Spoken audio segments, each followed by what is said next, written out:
Hallo zusammen und herzlich willkommen zum zweiten Teil Zahnriemen, Keilrippenriemen, Ausgleichsbehälter und Kühlflüssigkeitswechselvideo am Opel Omega B. Das letzte Mal waren wir ja stehen geblieben hier bei der Abdeckung. Die beiden Schrauben, die ich noch gesehen hatte, hatte ich noch gelöst. Ansonsten sehe ich jetzt aktuell keine weiteren Schrauben mehr. Das Ganze wird jetzt scheinbar nur noch durch die Spannrolle und diese Umlenkrolle hier gehalten. Bedeutet, ich werde jetzt einmal die Spannrolle vom Keilriemen entspannen. Dafür nehme ich mir einen 15er Schlüssel und drücke das hier in Richtung Uhrzeigersinn. Dann entspannt sich der Riemen und ich kann den hoffentlich runternehmen.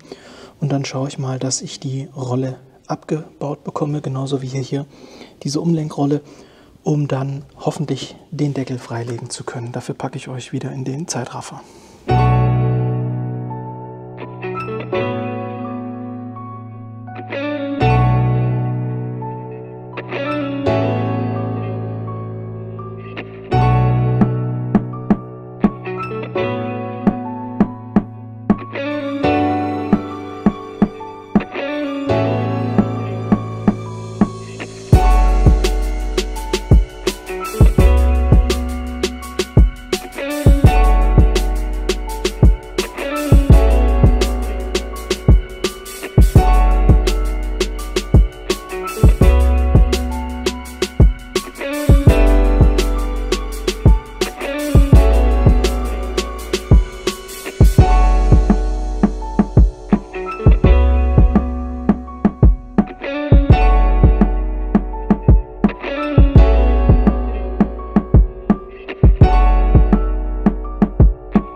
So, ihr habt jetzt im Zeitraffer gesehen, ich habe endlich den Deckel abbekommen, musste allerdings hier oben auf der Ansaugbrücke die Schrauben lösen, um die so ein bisschen anzuheben. Also ein großes Problem war der Halter, der dort sitzt, an der Lichtmaschine. Jetzt wieder blöd, wieder entweder Licht oder zeigen, ich hasse es. Ja, ich blende es einfach in der Videobearbeitung ein, da an der Lichtmaschine. Da habe ich ein Riesenproblem, ich kann jetzt nicht hinfassen, aber ihr seht ja, da ist so ein Schlitz in der Schraube oder beziehungsweise in dem Gewinde. Den Schlitz habe ich gemacht mit der Metallsäge, weil Problem war, die dreht hohl. Die kriege ich aber irgendwie auch nicht raus. Also ich habe es jetzt versucht, sie rauszudrehen. Wenn man ganz leicht Druck ausübt, rutscht sie sofort wieder in die Lichtmaschine. Und ja, wenn man dreht und dran zieht, kommt sie halt nicht raus. Ich habe mich schon gewundert gehabt beim Auseinanderbauen, wieso der Halter so ein bisschen lose war. Jetzt ist mir das klar, das ist denen abgerissen, die da vorher dran waren. Und klassische nach mir die Sinnflut-Einstellung haben sie es dann einfach gelassen. Nicht mehr richtig festgezogen. Soll ich doch der nächste Idiot damit rumschlagen? Ja, der nächste Idiot bin jetzt ich. Also im ungünstigsten Fall brauche ich vielleicht noch eine andere Lichtmaschine, eine neue. Gut, die sieht jetzt eh nicht mehr so toll aus. Das muss ich dann aber von unten hinten den Massepol abklemmen. Ja, und dann die andere Schraube da unten lösen. Vielleicht gibt es von unten noch mehr Schrauben, ich weiß es nicht. Also eine sehe ich jetzt hier noch, die highlighte ich jetzt auch mal in der Videonachbearbeitung. Die mal lösen und dann kann ich die Lichtmaschine hoffentlich abziehen. Ansonsten, ich weiß jetzt gerade nicht, wie ich die Schraube oder den Rest dieses Gewindes da rausbringen soll. Ganz merkwürdig. Ja, ansonsten, jetzt haben wir endlich die freie Sicht auf den Zahnriemen. Der sieht schon ein bisschen mitgenommen aus. Ansonsten der Spanner und so, das sieht noch okay aus, werde ich natürlich trotzdem wechseln. Erster Schritt meiner Amtshandlung wird jetzt sein, dass ich die Wasserpumpe einmal erneuere. Das heißt, die werde ich jetzt ausbauen. Ich highlighte das jetzt auch mal, die Schrauben der Wasserpumpe, die löse ich und dann baue ich da die neue Wasserpumpe ein. Ansonsten ist es da natürlich überall ölig.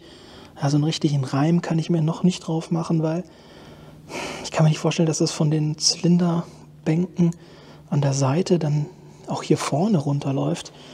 Vielleicht sehe ich dann mehr, ja, wenn ich den Zahnriemen runter habe, vielleicht ist da irgendeine Art von Dichtung hinter den Nockenwellenverstellern oder so, ich weiß es nicht. Oder beziehungsweise hinter dem Nockenwellenrad. Vielleicht kann ich dann da besser hingucken, wenn der Riemen weg ist, ich weiß es nicht. Muss ich mal schauen. Also wenn jemand weiß, wo dieses ganze Öl herkommt, auch jetzt hier so mittig im Motorblock, kann ich mir halt wirklich nur schwer vorstellen, dass das von den Zylinderköpfen da in die Mitte runterläuft. An den Seiten auf jeden Fall. Aber wir haben ja auch in der Mitte ganz viel Öl. Ich weiß es nicht, keine Ahnung. Ja, auf jeden Fall, wie gesagt, Wasserpumpe werde ich jetzt erneuern. Dann muss ich mich mal wegen der Lichtmaschine schlau machen. Da gucke ich mal, dass ich noch mal eine bestelle. Für den Fall, dass ich die da nicht verlustfrei rausbekomme. Dann werde ich noch ein bisschen meine Schrauben und sowas jetzt sortieren. Und wenn das dann gemacht ist, dann hätte ich gesagt, wie gesagt, für euch geht es mit der Wasserpumpe weiter. Und danach widmen wir uns dem Einstellen des Zahnriemens. Also sprich, dass wir das Ganze erstmal auf OT stellen. Ich habe hier oben schon gesehen, hier gibt es so Markierungen, ne? Hier ist so eine Einkerbung und die haben wir hier drüben, haben wir die Einkerbung auch, ne? Auf beiden Seiten. Und auf den Verstellrädern, weiß nicht, ob ihr das jetzt sehen könnt, ich versuche das in der Videonachbearbeitung dann zu highlighten, da ist eben auch so eine Positionierungskerbe. Da hat auch jemand schon mal was mit Farbe markiert, aber ich würde mich erstmal an den Originalpunkten orientieren, um dann zu schauen, wie das mit den Kerben ist. Wie gesagt, wir haben halt hier Kerbe 1 und, komm, stell scharf Kamera, Kerbe 2. Und das gleiche haben wir natürlich hier drüben auch, Kerbe 1.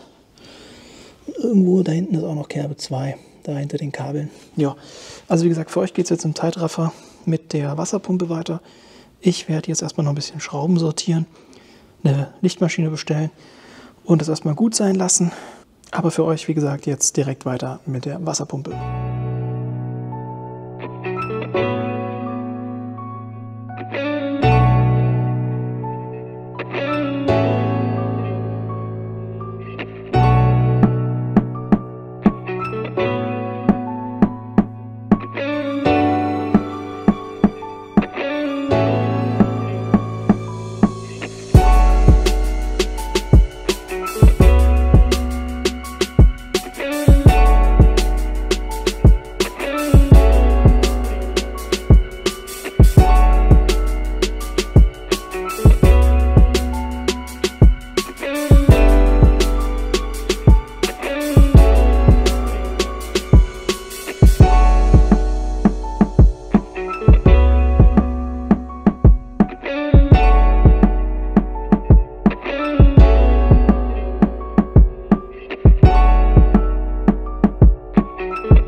So, jetzt habt ihr gesehen, wie ich die Wasserpumpe ausgebaut habe.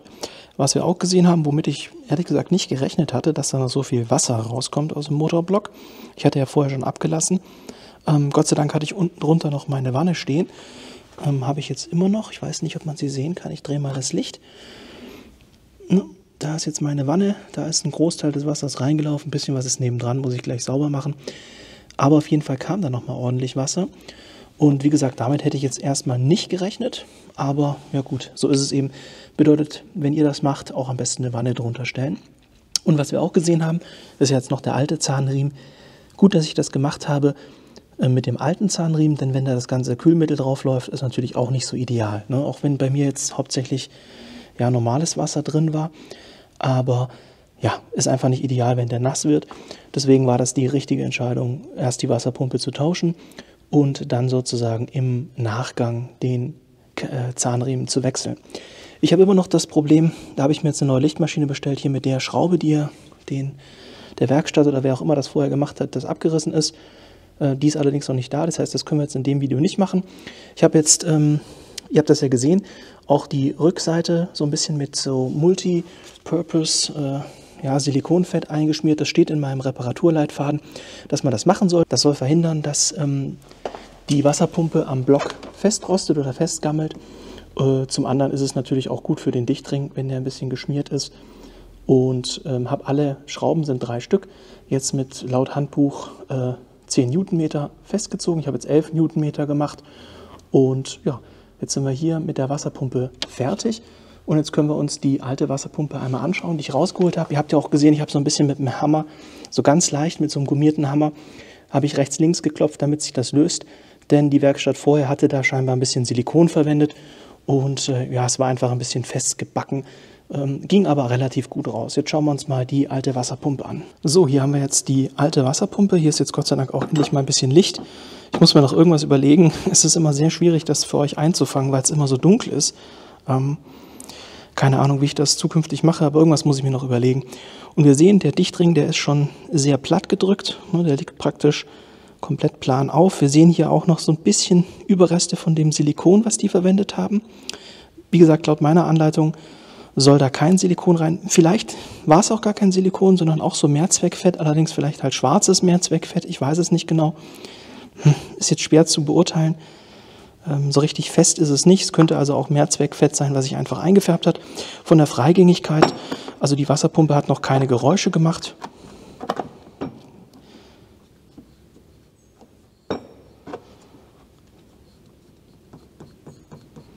Die dreht noch schön frei, also rein mechanisch wäre es jetzt nicht notwendig gewesen, aber das ist ja mein Motto, wenn ich ohnehin an den Sachen dran bin. Ja, wäre doch Quatsch, wenn ich mir die ganze Mühe mache, da alles auseinanderbaue. Und das Teil, das hat auch jetzt nicht viel gekostet. Was waren das, 40 € oder irgendwie sowas? Ja, mache ich das halt gleich mit. Und das nächste, dem wir uns jetzt heute noch widmen, ist der Ausgleichsbehälter. So, der Ausgleichsbehälter sitzt ja hier und jetzt ist ja, wie gesagt, ich denke wirklich alles Wasser raus. Das heißt, ich werde die Schellen hier abstecken, den Ausgleichsbehälter rausheben, den neuen Ausgleichsbehälter einsetzen, die Schellen alle erneuern und dafür packe ich euch jetzt nochmal in den Zeitraffer.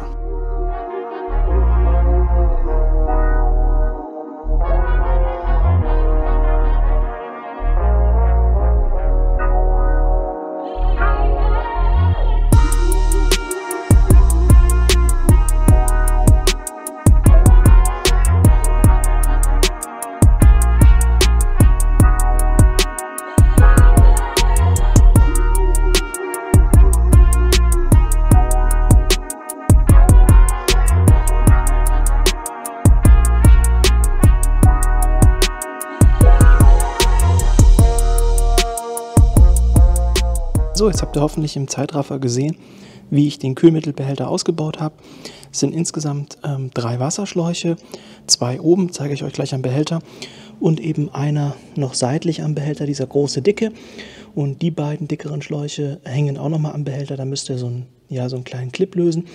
Und unten ist ein Stecker für den Füllstandsprüfer, Geber, wie auch immer man das bezeichnen möchte. Den muss ich jetzt wahrscheinlich auch noch umbauen. Ich habe jetzt hier schon mal ein bisschen sauber gemacht und jetzt schauen wir uns mal den alten Kühlmittelbehälter an.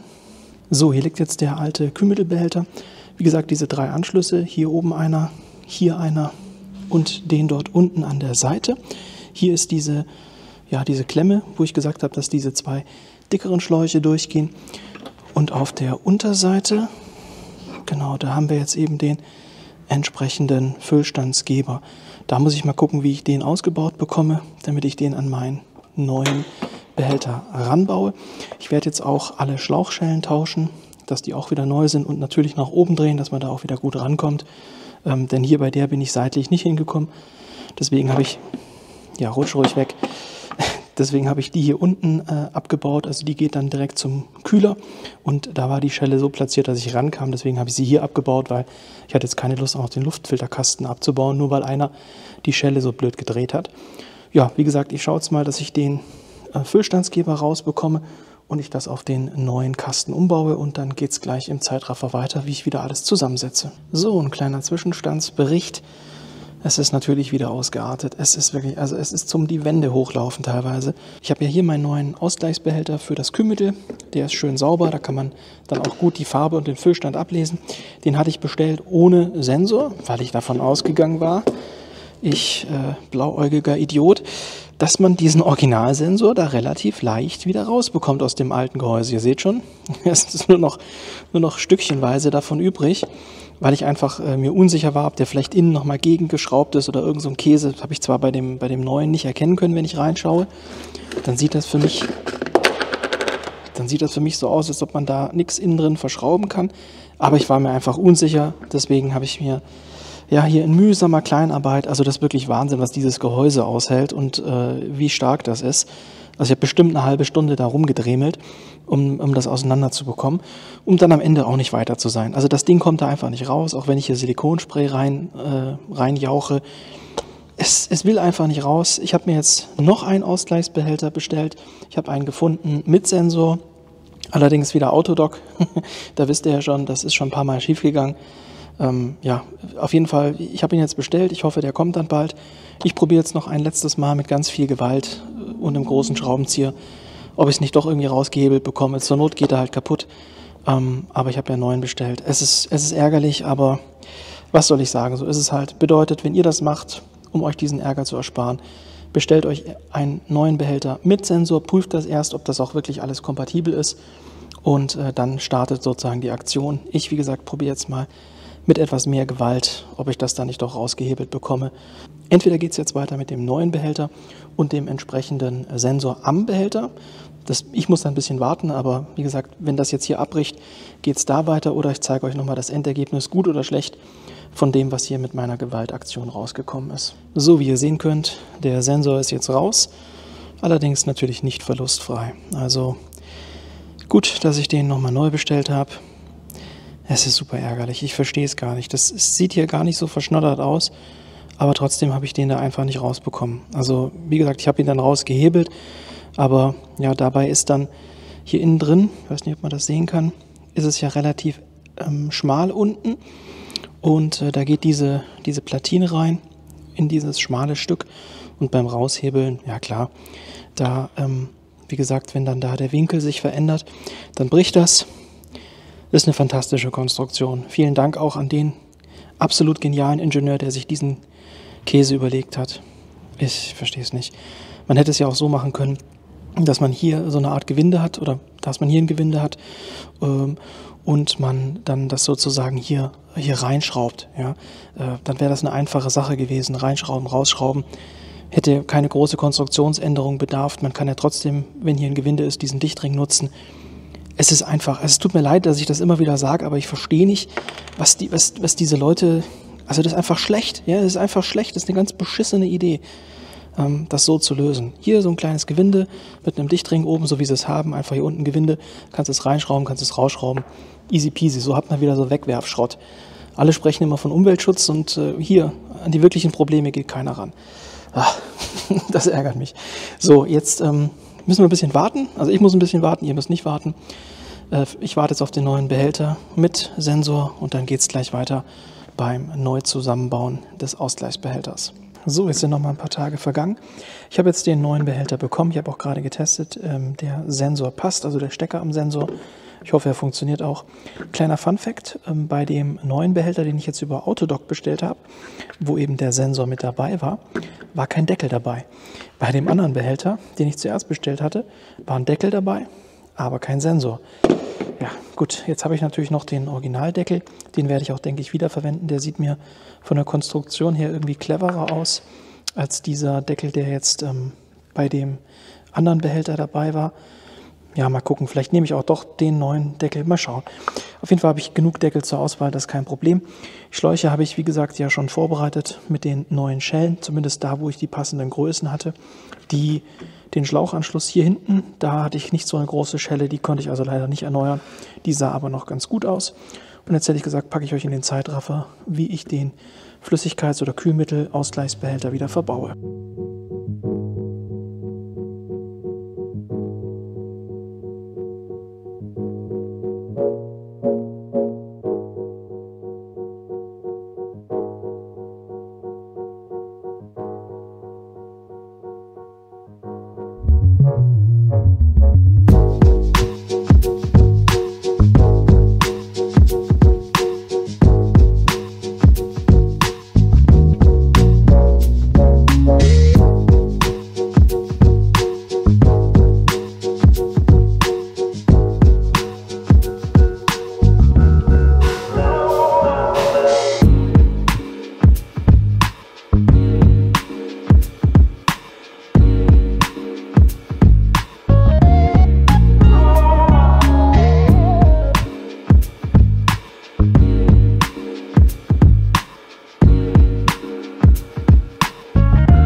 So, ich habe jetzt den Ausgleichsbehälter für die Kühlmittelflüssigkeit gewechselt.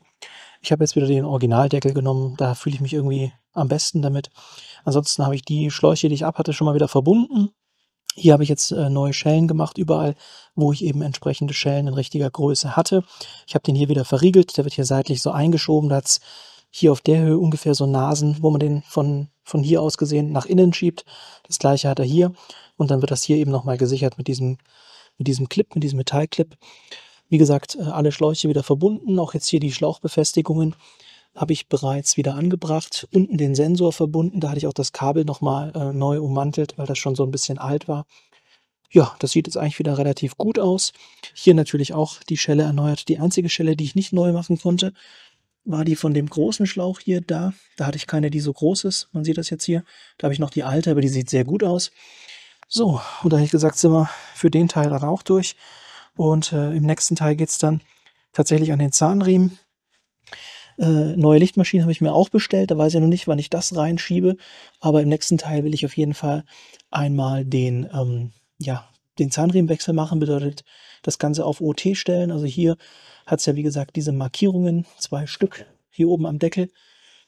Ja, kriege ich das eingefangen? Wahrscheinlich eher schwieriger. Jetzt kann man sehen, da ist nochmal eine Kerbe und hier ist eine Kerbe. Und das ist natürlich auf beiden Seiten. Unten an der Kurbelwelle hat es auch eine Kerbe.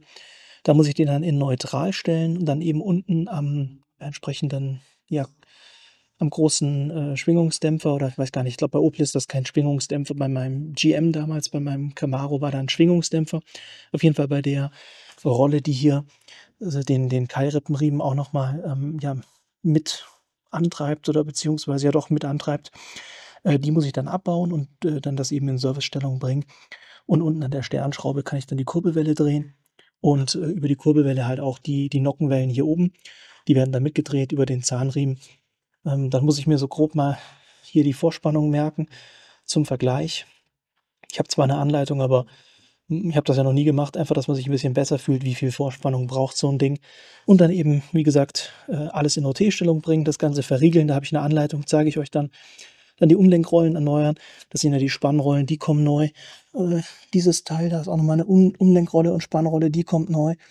Die Rolle da unten kommt neu, 3 Stück. Und eben, ja, wie gesagt, dieser Teil hier. Dann den Zahnriemen ansetzen. Dann die Lichtmaschine muss ich dann noch wechseln im nächsten Video. Ja, schauen wir mal, wie weit ich im nächsten Video komme und wie es dann vorangeht. Hier oben habe ich gesehen, wie gesagt, sind ja die ist so ein bisschen an den Ventildeckeln, ist so ein bisschen ölfeucht. Aber ich habe mich jetzt entschieden, nicht zu viel Baustellen aufzumachen. Ich werde jetzt doch erstmal den Zahnriemenwechsel abschließen. Und wenn das dann funktioniert, wenn er startet, wenn alles läuft, wenn alles gut ist, dann werde ich nochmal separat die Ansaugbrücke abbauen und eben mich den Ventildeckeln beziehungsweise der Ventildeckeldichtung, der Dichtung unterhalb der Ansaugbrücke und den Zündkerzen widmen. Aber erstmal eins nach dem anderen. Ist zwar ein bisschen mehr Arbeit, aber auch nicht wirklich, denn für die Ventildeckel muss ich ja nur hier oben ran. Da kann ich die Baustelle unten sozusagen am Riementrieb und am Zahnriemen ja eigentlich abgeschlossen haben. Ich hoffe, es war was Hilfreiches dabei. Würde mich freuen, wenn ihr auch im nächsten Teil einschaltet. Hoffentlich drückt mir die Daumen, dass es dann mit dem Zahnriemen gut geht. Ich weiß nicht, ob ich ihn dann im nächsten Video schon starte. Mal gucken, wie schnell das dann mit der Lichtmaschine und so funktioniert und auch mit dem Zusammenbauen. Also entweder gibt es noch einen dritten oder noch einen dritten und einen vierten Teil. Mal gucken. Würde mich auf jeden Fall freuen, wenn ihr dabei seid. Bis dahin euch eine gute Zeit und ciao.